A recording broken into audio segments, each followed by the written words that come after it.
अस्सलाम वालेकुम फ्रेंड। तो आज मैं आप लोगों के लिए लेकर आई हूँ जुम्मा का स्पेशल चिकन पुलाव, जिसके हर एक दाने में है चिकन और मसालों का स्पेशल स्वाद। तो चलिए फिर फटाफट से सीखते हैं।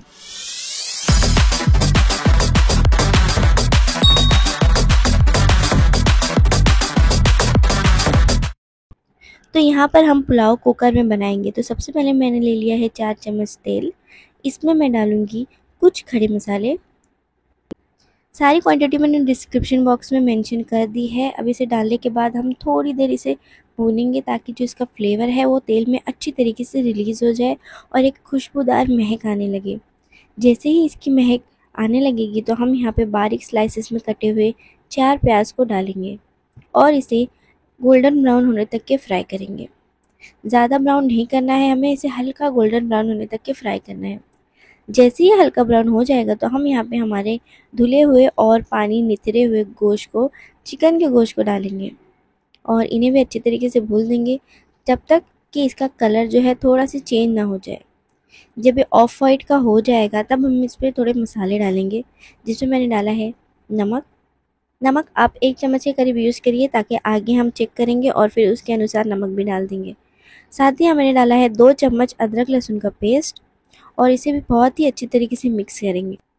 इसके बाद इसमें जाएगी 4 से 5 हरी मिर्चें बीच से चीरी हुई और 2 मीडियम साइज के टमाटर स्लाइसेस में कटे हुए। इन्हें भी हम अच्छे से मिक्स करेंगे और यहाँ पे साथ में कुछ मसाले जाएंगे, जिसमें मैंने डाला है 2 छोटे चम्मच धनिया पाउडर, 1 चम्मच गरम मसाला पाउडर और इन्हें भी अच्छी तरीके से मिक्स कर लेंगे। जुम्मा जैसे खास दिन पर इस स्पेशल चिकन पुलाव का अगर आप बनाएंगे तो आपका ये दिन और भी खास हो जाएगा। इसे आप स्पेशल चटनी, रायता या फिर पापड़ के साथ सर्व करेंगे तो इसका स्वाद और भी बढ़ जाएगा।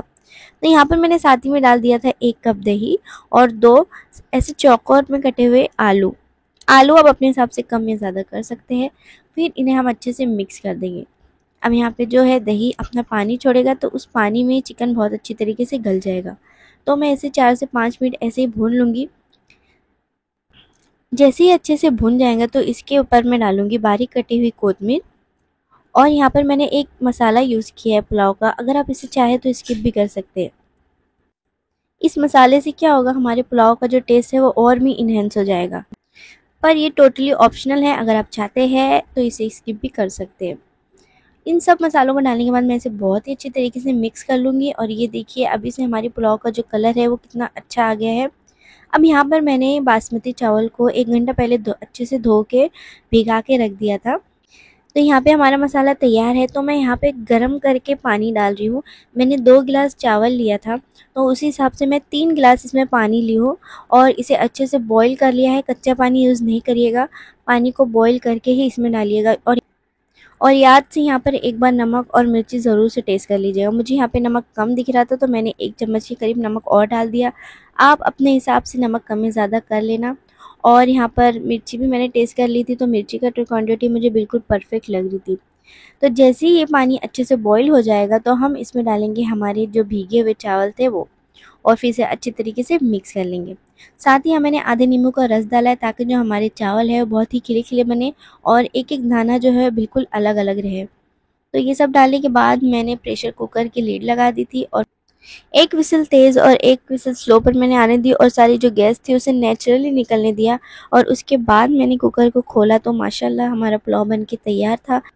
इस डिश की खासियत ये है कि इसमें मसालों की खुशबूदार महक, मुलायम चिकन के टुकड़े और बासमती चावल का स्पेशल जादू होता है और ये जादू हर खाने वालों पर चढ़ जाता है। तो इसके साथ ही मैंने यहाँ पे रायता बना लिया था, जिसमें मैंने स्लाइसेस में प्याज और टमाटर काटे थे, कोतमीर और नींबू से इस पर सजाया था और साथ ही यहाँ पर मैंने कुछ पापड़ तले थे और अचार के साथ इसे सर्व किया। अगर आपको मेरी ये इजी सिंपल चिकन पुलाव की रेसिपी अच्छी लगी है तो प्लीज़ इसे लाइक करिए और अगर चैनल पर नए हैं तो सब्सक्राइब करके जाइएगा। और इसी तरीके की और भी इजी सिंपल रेसिपी मेरे चैनल पर मौजूद है, आप जाके चेकआउट कर सकते हैं। फिर मिलेंगे इसी तरीके की इजी सिंपल रेसिपी के साथ। तब तक के लिए खाइए, खिलाइए, खुश रहिए और दुआ में भी याद रखिए। अल्लाह हाफिज़।